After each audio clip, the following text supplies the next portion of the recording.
Merci Monsieur le Président, Monsieur le Garde des Sceaux, mes chers collègues. Cette année encore, nous nous réjouissons de voir le budget de la justice progresser de 8%. Elle en a bien besoin après avoir été délaissée pendant des années, au point que les conditions d'exercice des professionnels du droit sont devenues insoutenables. Au point aussi que nos concitoyens ont perdu confiance en elle. En juillet dernier, 70% des Français considéraient que la justice fonctionnait mal. Lorsque l'on sait le rôle essentiel que celle-ci joue dans notre société, aussi bien pour la cohésion nationale que pour la vie de notre démocratie, nous ne pouvions que nous en inquiéter. Il était urgent d'inverser la tendance. Le budget de la justice progresse ainsi de 26% entre 2020 et 2023. Comme la Commission, nous notons la place prépondérante de l'administration pénitentiaire dans ce budget. La construction de places de prison est une nécessité pour assurer le respect de notre politique pénale.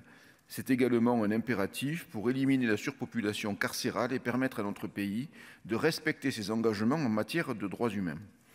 Les juridictions judiciaires ont également un impérieux besoin de crédit. Les magistrats sont débordés et ils sont depuis longtemps un nombre insuffisant. Difficile dans ces conditions de juger les affaires dans un délai raisonnable. Le projet de budget pour 2023 prévoit un renforcement significatif des effectifs avec la création de 1220 postes nets, dont 200 magistrats. Nous le saluons. Autre mesure très attendue de ce projet, les magistrats judiciaires vont bénéficier d'une revalorisation indemnitaire de 1 000 € bruts. Cette revalorisation nous paraît nécessaire pour maintenir l'attractivité de la fonction. Elle contribue également à mettre fin à une inégalité entre magistrats judiciaires et magistrats administratifs ou financiers qui ne se justifie nullement. Il est grand temps d'y mettre un terme. Le monde judiciaire ne se limite pas aux magistrats, bien qu'ils en soient la pièce maîtresse. Les greffiers sont des éléments très importants. Plusieurs dispositions de ce budget leur sont destinées. Ils sont ainsi concernés par le renforcement de leurs effectifs et une revalorisation indemnitaire. Ce n'est pas à vous, Monsieur le Garde des Sceaux, que nous apprendrons le rôle essentiel des avocats.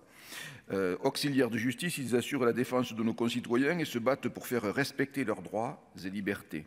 Cette mission est encore plus nécessaire auprès de ceux de nos concitoyens qui sont les plus démunis. Le budget de cette année prolonge la dynamique de l'augmentation de la rétribution des avocats à l'aide juridictionnelle. Il ne s'agit pas ici d'intérêt catégoriel, mais bien de l'accès au droit, de l'accès aux juges. Nous nous félicitons donc de cette augmentation. Le volet numérique que vient d'évoquer François-Noël Buffet constitue aussi un chantier important. Comme beaucoup d'autres, le ministère de la Justice fait face à des difficultés dans la numérisation de ses activités. Nous souhaitons tous que l'augmentation du budget de la justice produise ses effets le plus rapidement possible. Les délais de jugement sont encore beaucoup trop longs. Plus d'1 an pour une affaire civile, 2 ans pour un divorce ou encore plus de 4 ans pour une affaire pénale. Nous ne pouvons pas nous en satisfaire. La justice prend du temps, mais tant qu'elle n'est pas passée, l'application du droit est comme suspendue. Les augmentations de budget, comme celles de ces dernières années, contribuent à améliorer la justice de notre pays. Elles contribuent à redonner confiance à nos institutions, à nos citoyens, du moins nous l'espérons. Nul doute que les défis à venir nécessiteront de poursuivre cette trajectoire. L'ensemble de notre groupe votera donc en faveur de l'adoption des crédits de cette mission.